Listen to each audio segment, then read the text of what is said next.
Everybody in the world is going through a spiritual awakening to some degree. Those that are progressing will notice this emergence of the authentic self.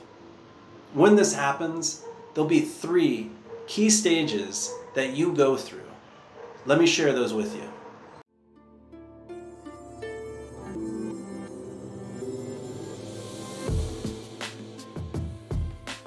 Hey, welcome back. My name is Blake, and I help guide people on their spiritual journey by answering the questions they didn't even know they had.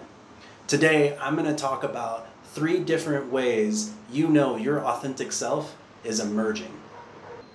The authentic self refers to the embodiment of your true intrinsic qualities, values, beliefs, desires, and emotions. So as you're leveling up your spiritual journey, you're going to observe all this growth. And this growth is going to be these 3 principles that I'm going to talk about regarding your authentic self. Now, if you've been watching a lot of my videos and you've been into the things like journaling and meditating and constantly developing, this is going to make a lot of sense. Sign 1. You recognize emotional triggers. You're noticing emotions that are coming up when certain things happen in your life. You feel the tension when bills are due that you haven't paid. You observe yourself getting angry at work when you're getting micromanaged. You've mastered enough self to be able not to respond instantly with just the emotions. You're able to observe the self witnessing those emotions. Imagine this. You're driving to work, you're already late, you're trying your best not to speed, but maybe you're pushing it a little bit, and you get behind the slow car in one lane. They cut you off and now they're going really slow. They were in such a hurry to get around you, and you feel your blood start to boil a bit. And in the past, you've had a really bad habit with yelling out, talking about how ugly their mom is and how much you dislike them.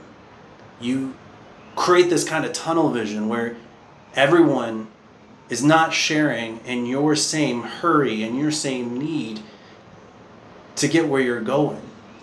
One who's evolved a bit in their authentic self would find this situation met with much less anger. Sure, they know that they'll be late and that this slow car isn't helping the situation, but the blindedness that one faces over holding this stranger responsible just disappears.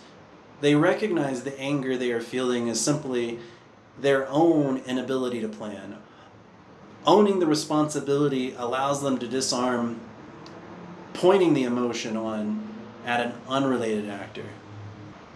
Sign 2, choosing your responsibility.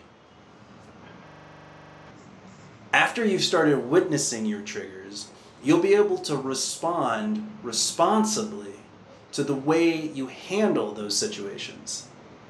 I know I've referenced this recently, but this whole topic brings up one of my favorite quotes by Viktor Frankl. Between stimulus and response, there is a space. In that space is our power to choose our response. In that response lies our growth and our freedom. Despite the effort you've been putting in at work to train the new guy, he keeps having issues. Your work is starting to be affected by the extra work he's making for you. Instead of scolding the colleague for making mistakes, you recognize your concern is over their performance. You acknowledge there is an issue that may need better attention. You decide to engage and ask what's going on, delving more into the individual to better understand the situation. By not giving in to our emotions and letting those kind of dictate our choices, we get to maintain a level of authentic self where our true values and desires take precedence over knee-jerk decisions and negative comments that won't help the situation or any of the people that we're affected with. Sign 3, maintaining balance.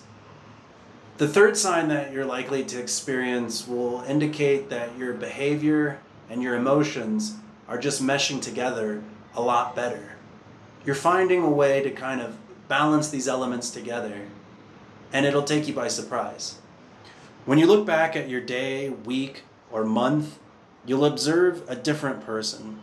Instead of recalling moments you may regret, you'll observe a more harmonious balance to something that meets your values, beliefs, and desires.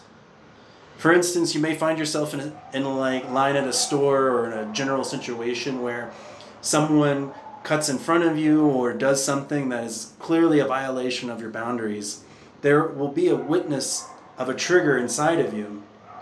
You'll choose your words carefully, and you'll act in a way that represents yourself, while also respecting the unknown status of this other person in the scenario. That person perhaps was unaware of the violations they were creating socially.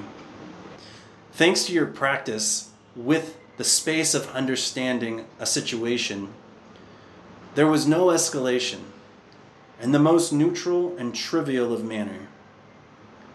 These things are not for us to become passive and dismissive, but quite the opposite.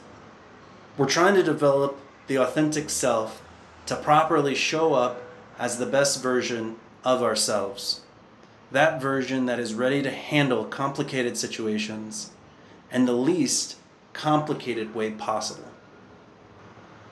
So to recap, you're going to know that your authentic self is starting to really shine through, because you're going to notice the triggers as they happen. You're going to have some space in your mind to choose the reaction, and you're going to feel more of this balance or harmony with the emotions in alignment with your behaviors. Sure, it may take you a little bit of time to notice this and see that it's happening, but when it does, it's going to really surprise you, and you're going to really benefit from all the work that's gotten you to this point. So I really encourage you to look through your life, maybe recently, maybe in the past. What were some signs that you think were your authentic self coming out and coming to light? Share it down below. I'd love to hear your story. And as always, like, subscribe, share, and I look forward to talking to you in the next video.